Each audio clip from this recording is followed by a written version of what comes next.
The unemployment rate in Canada reached record highs last month as restrictions ease and more people are looking for work.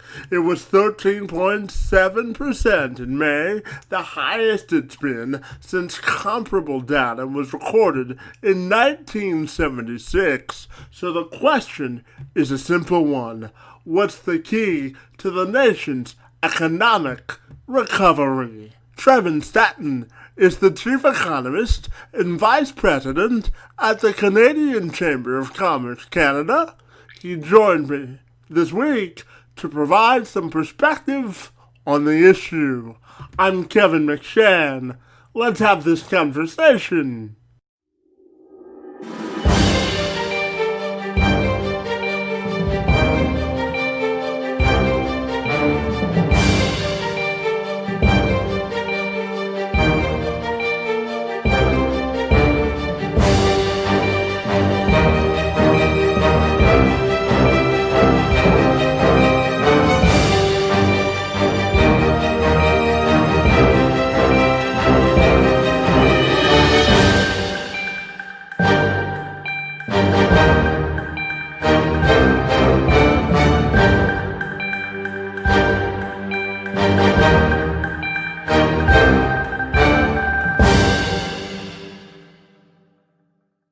According to Stratton, despite the record setting numbers we saw last month in unemployment, there is reason for cautious optimism that our economic forecast will see brighter days moving forward.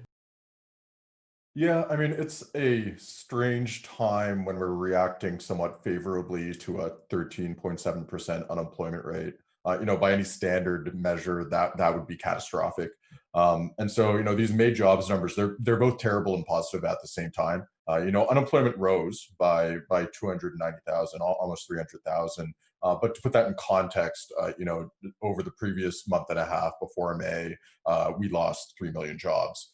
So we're still kind of net down 2.7 million, during the crisis. And this unemployment rate, 13.7%, it's the highest recorded kind of since they started recording this type of data in the 70s. Um, but during the kind of February to April period, the total number of unemployed Canadians more than doubled. And this was, due to temporary layoffs, presumably because of the restrictions and economic conditions associated with COVID-19.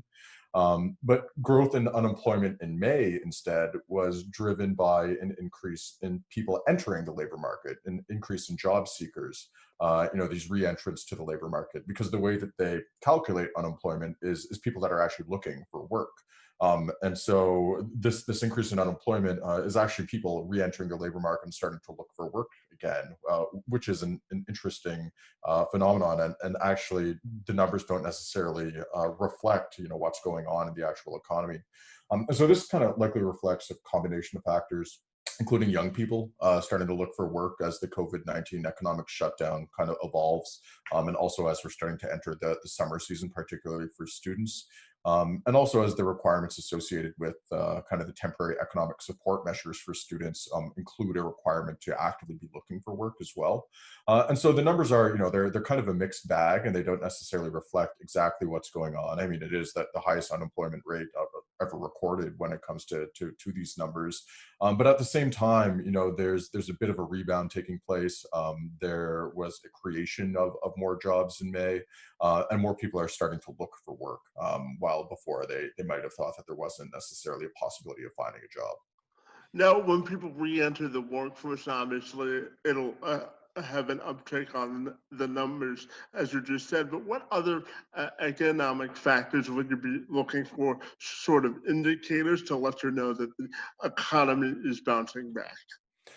Yeah, so and I think these job numbers are somewhat aligned with what the new governor of the Bank of Canada, Tiff Macklem, said. I think it was last week as well, which is that globally we might have seen the peak of the negative economic impact of COVID-19 at this point. Within Canada as well, we might have at least avoided the worst case scenario. So previously, the Bank of Canada thought that in the second quarter of this year, from April to June, that there would be a 15 to 30% decline in GDP and economic activity. Now they've kind of downgraded that. They're looking at a 10 to 20% decrease in economic activity during Q2. Still not great by any stretch of the imagination, but there might be reasons for very, very cautious optimism when it comes to potentially entering a recovery period.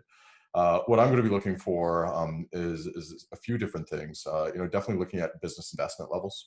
Do businesses have the confidence to start investing again? Is going to be a big aspect of recovery. And I'm also going to be looking quite a bit at the regional numbers as well.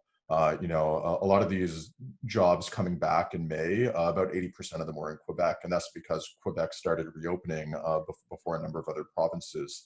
And so, I'm going to be looking at those numbers too. I mean, the job gains in May were primarily in the goods producing sector instead of services producing sectors. And so looking at those regional numbers, I think is going to be very important as different provinces open up at different times.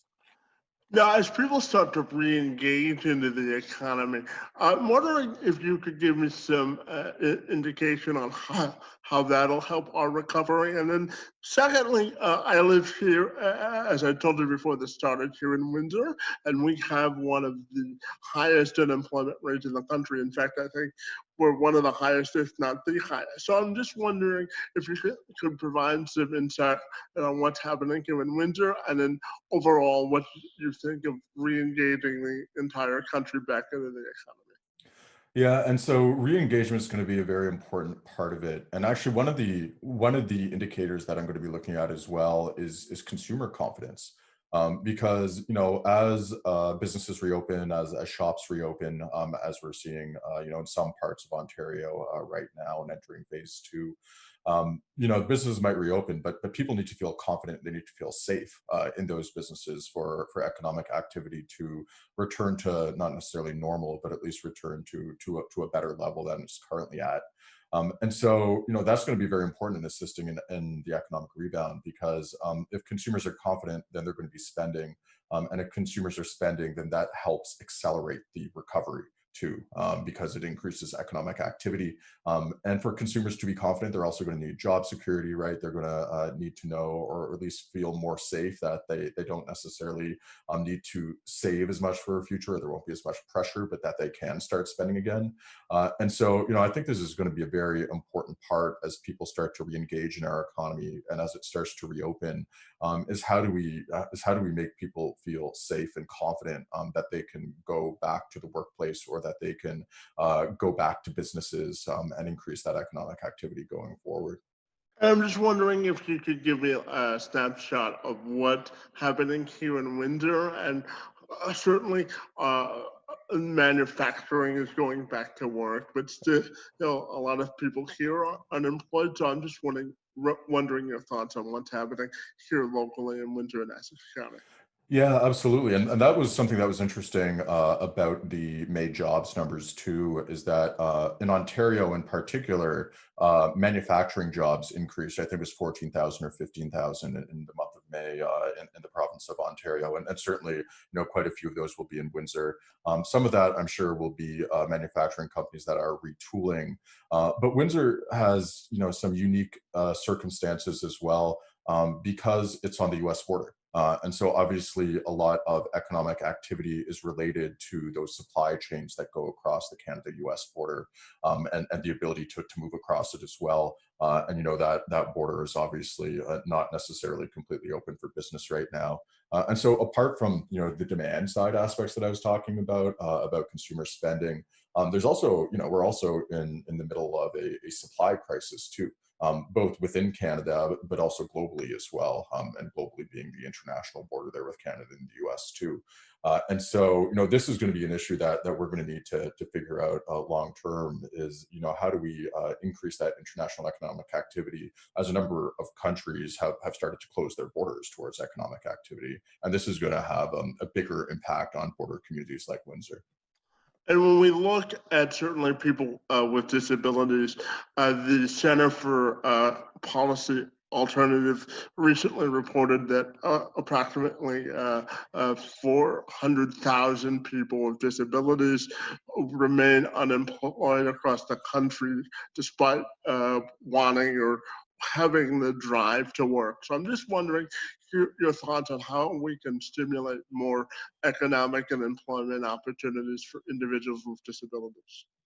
Yeah, so the Canadian Chamber of Commerce is really a leader in the business community when it comes to people with disabilities and accessibility. So our work to date with accessibility has largely been focused on support in and around the Rick Hansen Foundation. So we have the Rick Hansen Foundation accessibility certification. We create kind of national policy resolutions every year that become our national policy positions at the Canadian Chamber.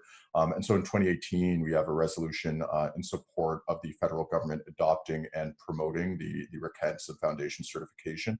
And it also calls for partnerships with provincial, territorial, municipal, Indigenous governments, as well as the private sector to support the national scale up of this accessibility certification program too.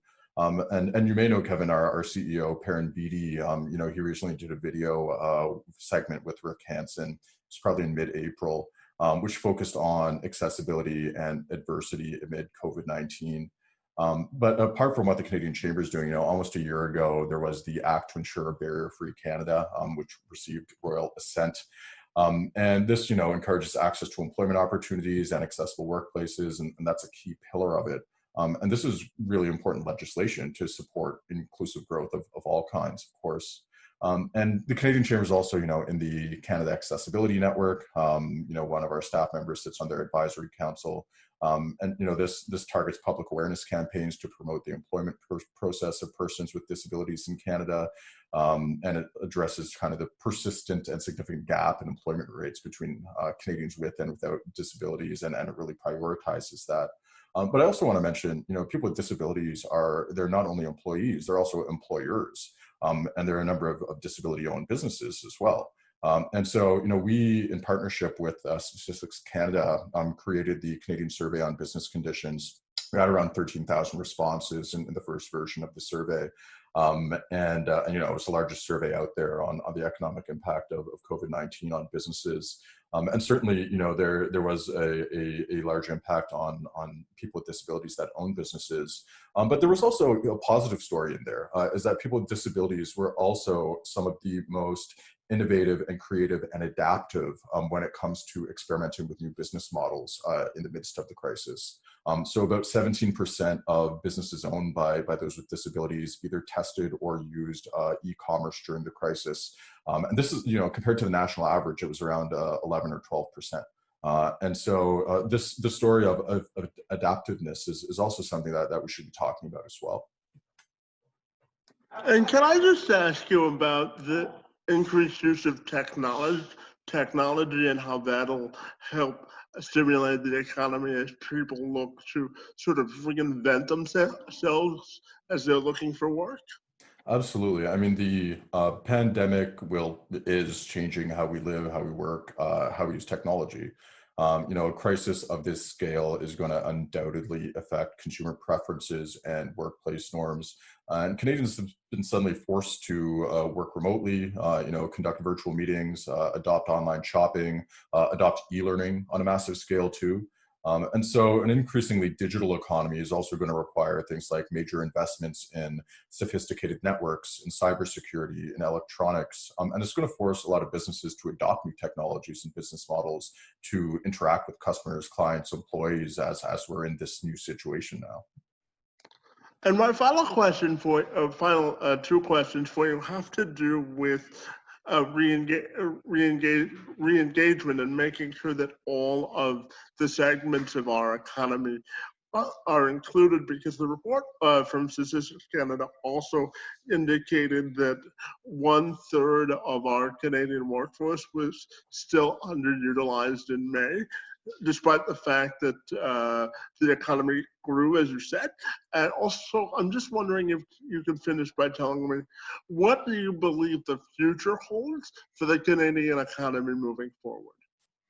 Yeah, definitely. So you're right. The number of people who remain underutilized in the labor force is still relatively high, but at least it's decreasing. So the number of people who worked less than half their usual hours dropped in May. It dropped by also around 300,000. And if we look at that in comparison to the jobs gains, right? If we look at the amount of jobs created versus the amount of people who are now working more hours, the total hours worked across all industries grew by over 6%, by 6.3%, I think. And if we compare this to an increase of around 2% in the number of people that were actually employed, so the hours are actually increasing at a greater rate than the jobs being created in May, which is an interesting story in and of itself. And I think it's probably the wage subsidy might be part of that because it came into effect in May.